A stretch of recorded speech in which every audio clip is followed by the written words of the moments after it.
I went downstairs to pick him up, and the words that they said, I remember every word they said. They said, "Where have you been keeping him?" That was at nearly 6.5. He was.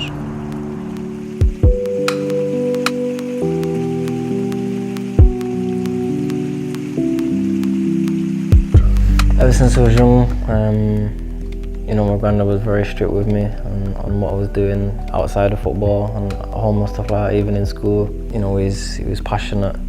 He wanted me to get, you know, where I am today. You know, I can remember a few games where, you know, he got banned on the sideline. You know, I think we lost against Stoke, and I think he came on the pitch and was like shouting at us. He was like, I think he was like 12 years old. He was shouting like we're not fit to wear the shirt and stuff like that. So like obviously we're like 12 years old, we're young, and I think he got into an argument with one of the Stoke players' parents, you know, at the time. So you know, I could tell he was very passionate, you know, back then, and you know he still is now.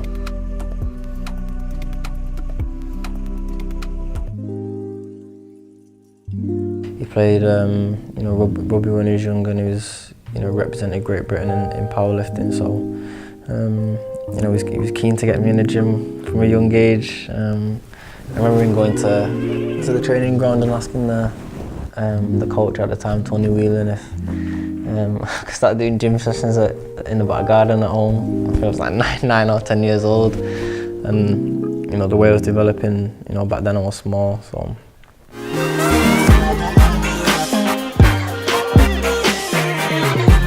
He's got paving down all over the garden. He's got one shed full of weights and gym stuff, and other shed full of like drinks and food and snacks and stuff like that.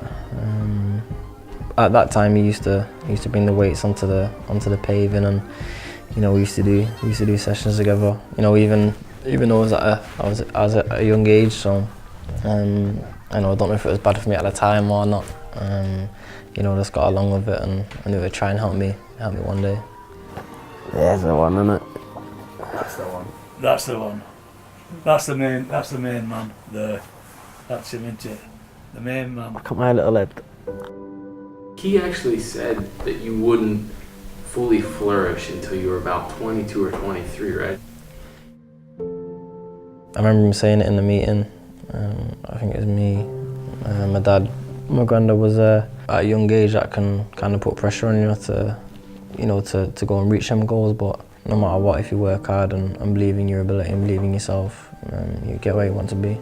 See Albert all the time. See The size of the ball. See the size of the ball like that. And he'd be doing step overs, weren't he, Louis, on that? I think it was like under 16s, and I think my dad and my granddad went to see the coaches about like contracts and stuff like that, and you know it was kind of devastating. Everyone else was getting pro contracts, and you know I didn't get like a main contract, so it hit me hard. But you know the determination and hard work, you know, eventually paid off.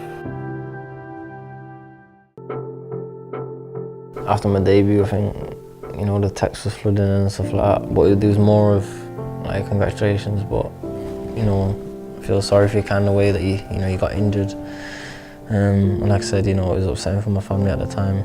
You see how hard they work to kind of build you up into the person you are to get, you know, to where you was. So, you know, they was all there that day, and you know, I could imagine them as I was walking out, you know, onto Old Trafford, like, you know, smiles on their faces. You know, maybe a few cried. I think my brother Louis cried. I think it's moments like that you've got a saviour. You know, you look back and think, you know, how proud, you know, must he be now if, you know, they was proud back then.